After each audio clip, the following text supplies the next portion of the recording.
کے اندر اپنا ارشاد فرمائیں گے جناب صاحبزادہ علی وقار قادری صاحب کہ آپ تشریف لاتے ہیں اور آپ سے مخاطب ہوتے ہیں۔ میں ایک مرتبہ پھر آنے والے مقررین سے التماس کرتا ہوں کہ مختصر وقت کے اندر اپنی جو ہے وہ حاضری لگوائیں۔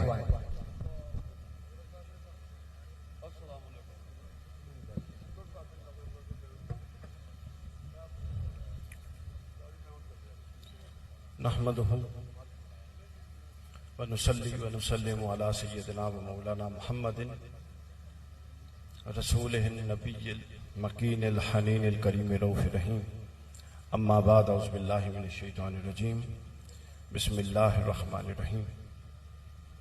اس شاندار عزت رسول صلی اللہ علیہ وآلہ وسلم اور عزت بطول سلام اللہ علیہ کے عنوان سے معنون اس کانفرنس کے انعقاد پر میں مبارکباد پیش کرتا ہوں پیر سید عرفان شاہ صاحب مشہدی موسوی کاظمی دامت برکاتہم کو، اور جملہ علماء کرام جو سٹیج پر تشریف فرما ہیں، حاضرین کرام، اللہ تعالی ہماری اس حاضری کو اپنی بارگاہ میں شرف قبولیت عطا فرمائے۔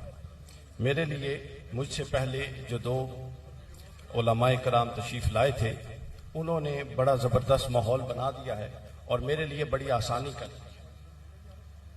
دیکھیے، اہل بیت اطہار کے حوالے سے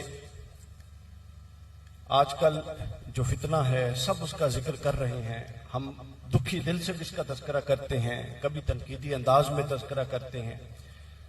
یہ سب چیزیں جو ہیں یہ ہمیں ایک نقطے پر لائی ہیں، اور میں جو گزارش آپ لوگوں کی خدمت میں پیش کرنا چاہتا ہوں وہ گزارش یہ ہے کہ اہل بیت اطہار علیہم السلام کا جو تذکرہ ہے، جو ذکر ہے، وہ سامعین کرام اور علماء کرام اہل بیت اطہار کا تذکرہ ضروری بھی ہے اور مجبوری بھی ہے۔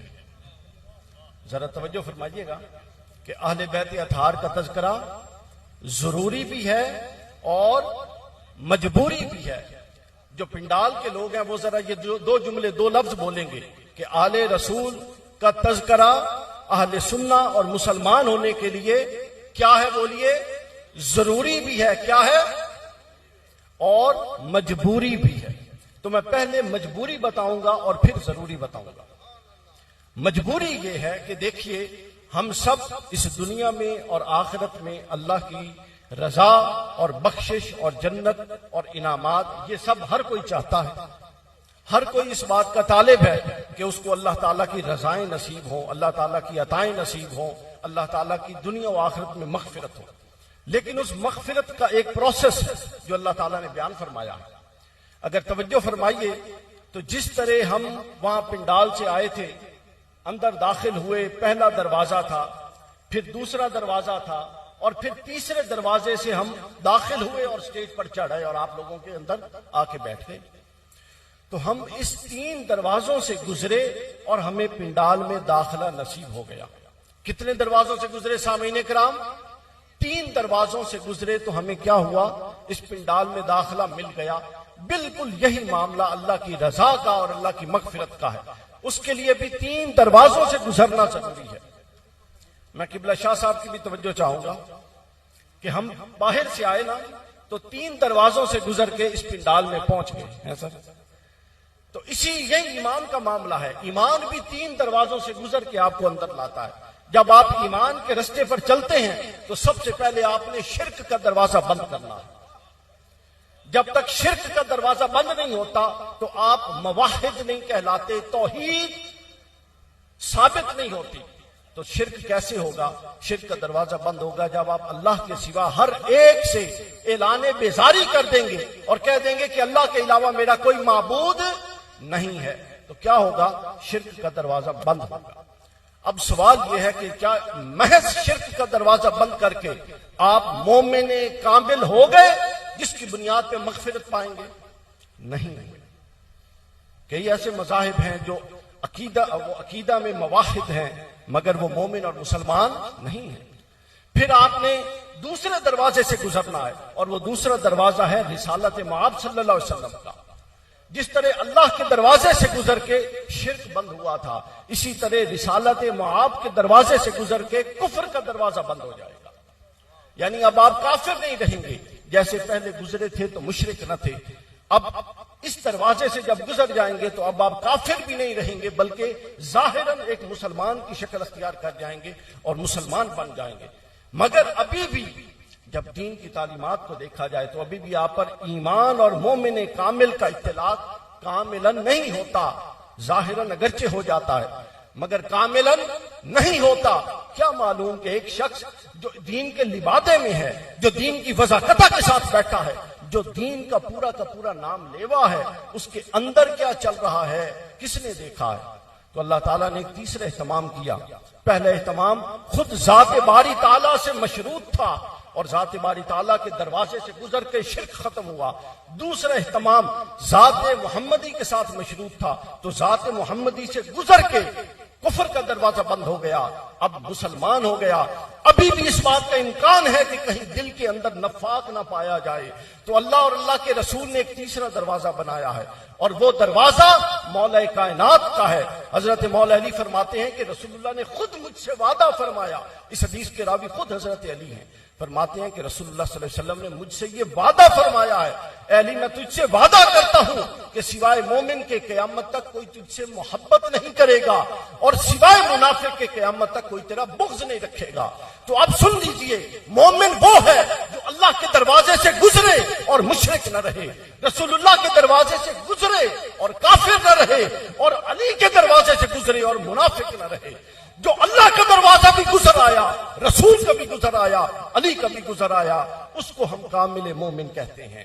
یہ وجہ ہے کہ محبت آل رسول اور ذکر اہل بیت مجبوری ہے، اس کے بغیر ہمارے پاس کوئی چارہ کار نہیں ہے۔ اور یہ مجبوری کس نے بتائی؟ یہ خود صحابہ کرام کی سنت ہے۔ صحابہ کرام کہتے ہیں کہ ہم اپنے دور میں جب منافق کی پہچان کرنی ہوتی تھی تو کننا نعرف المنافقین ببغض علی، ہم حضرت علی کا ذکر کرتے تھے، اور جس کے چہرے کے تغیر ہوتا ذکر علی سے ہم سمجھ جاتے تھے کہ یہ منافق ہے، ہم سمجھ جاتے تھے کہ یہ منافق ہے۔ تو یہ تو ہے ہمارے پاس جو نقطہ تھا کہ ذکر اہل بیت مجبوری ہے۔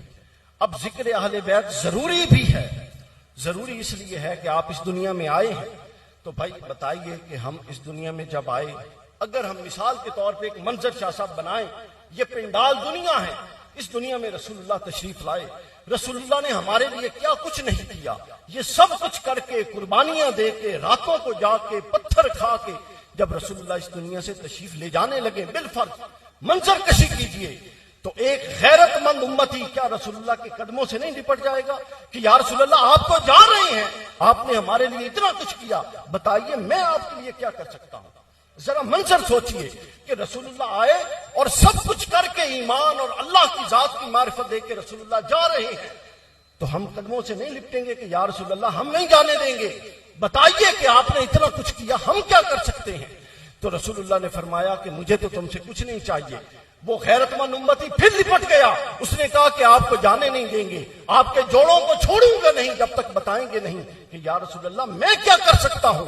تو جب اس نے اصرار کیا تو پھر بھی غیرت نبوت نہیں بولی، بلکہ اللہ نے فرمایا کہ اے محبوب کل ان کو فرما دیجئے لا اسألکم علیہ اجرا، یہ جو کچھ میں کر کے جا رہا ہوں اس کے عوض مجھے تو کوئی اجر نہیں چاہیے، لیکن اگر تم اصرار کرتے ہو کہ کچھ دینا چاہتے ہو، کوئی تحفہ دینا چاہتے ہو، تو میں تو جا رہا ہوں، ذرا منظر دیکھیے، میں تو جا رہا ہوں لیکن میں پیچھے حسن اور حسین اور فاطمہ کو چھوڑ کے جا رہا ہوں، میں تو جا رہا ہوں۔ یہی محبت ہے کہ جب محبت میں حیا داخل ہو جائے، محبت میں وفاداری داخل ہو جائے، محبت میں عقیدت اور سر تسلیم خم کرنا داخل ہو جائے تو وہ مودت بن جاتی ہے۔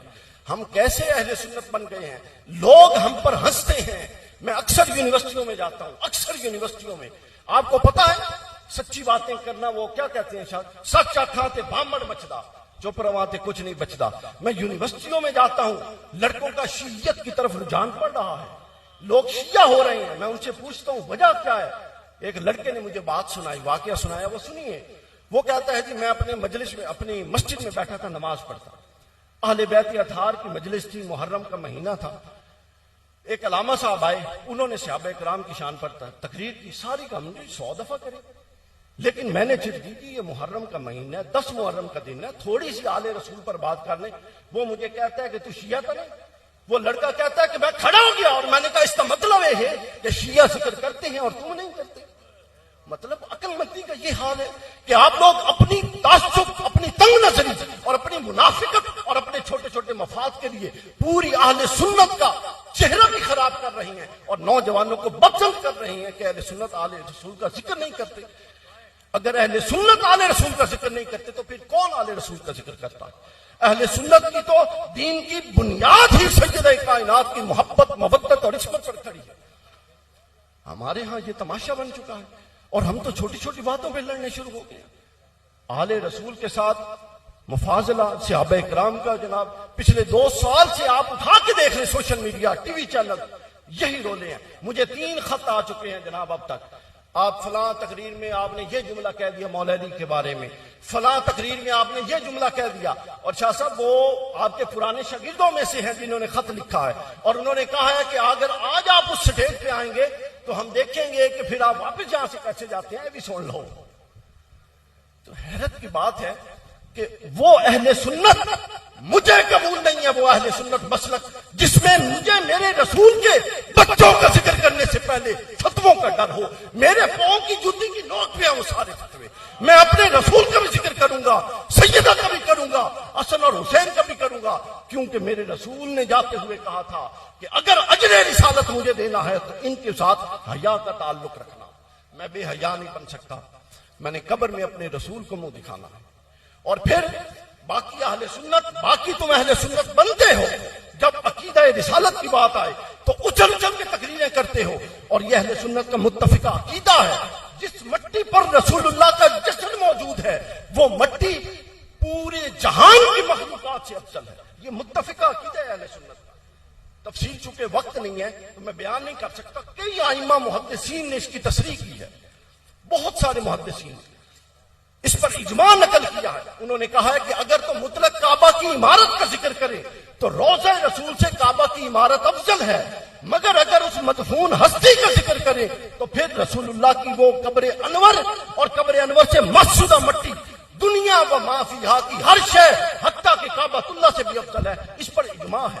اب مجھے بتائیے, اگر وہ مٹی جس کو محض لمس سے رسول حاصل ہوا وہ تو افضل ہے اور اس پر اجماع ہے, تو خون رسول ایک قطرہ بوند جو رسول اللہ کی ہے, بتائیے اس قطرے کے ساتھ کوئی ٹکرانے کی, مقابلے کی, مفاضلے کی, تقابل کی جرت کر سکتا ہے؟ اور اپنے آپ کو اہل سنت کی یہ ہو ہی نہیں سکتا. اب اگر ایک قطرے کے ساتھ تقابل نہیں ہو سکتا خون کے قطرے کے ساتھ, تو آپ کو پتہ ہے کہ خون بنتا کہاں پر ہے؟ جگر کے اندر بنتا ہے. اس سیدہ کے ساتھ تقابل کیسے ہو سکتا ہے؟ اگر ایک خون کے ٹکڑے کے ساتھ خون کے قطرے سے نہیں ہو سکتا, اس مٹی سے نہیں ہو سکتا جو روح پرواز کرنے کے بعد جسد اقدس سے لگی, تو اس سیدہ کائنات سے کیسے ہو سکتا ہے جس کے بارے میں رسول اللہ نے فرمایا کہ فاطمہ میرے جگر کا ٹکڑا ہے. جس نے فاطمہ کو تکلیف دی اس نے مجھے تکلیف دی, جس نے حسن اور حسین کو تکلیف دی. یعنی سیدہ کائنات جو جگر رسول کا ٹکڑا ہے ان کے ساتھ آپ مفاضلے کرنے چلے ہوئے ہیں, ان کے ساتھ گستاخیاں کرنے. اور مفتی صاحب نے, صداقت صاحب نے کیا خوب شاہ صاحب نے وضاحت فرما دی کہ آپ کی علمی سطح یہ ہے. تو لہٰذا دیکھیے, ہم محض تنقید والے لوگ نہیں ہیں. تنقید ایشو پر ہونی چاہیے, لوگوں پر نہیں ہونی چاہیے, شخصیات پر نہیں. معاملات پر تنقید ہو, نقطہ نظر کو رد کریں, صحیح نقطہ نظر کی وضاحت کریں. ہم نے جو دور ہو چکے ہیں اور بگڑ چکے ہیں ان کو اور دور نہیں کرنا, ایسی سبیل بھی رکھنی ہے کہ کبھی ان کو بھی واپس پلٹایا جا سکے. تو لہٰذا دل بھی وسیع رکھیں, وسعت بھی رکھیں, زبان کو شستہ رکھیں, نرم رکھیں, تنقید کریں, نقطہ نظر پر تنقید کریں. کبھی دشمن پر بھی ایسی تنقید نہ کریں کہ وہ دوست بن جائے تو شرمندگی ہو.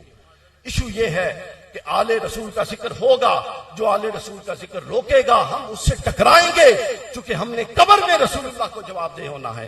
اگر اہل سنت ہم یہ ہیں کہ قبر رسول کی مٹی سے کسی شے کو افضل نہیں جانتے, تو سن لو ہم سیدہ کائنات سے بھی کسی شے کو افضل نہیں جانتے. اور یہ محض استنباط نہیں ہے, اہل سنت کے بے شمار محدثین قبلہ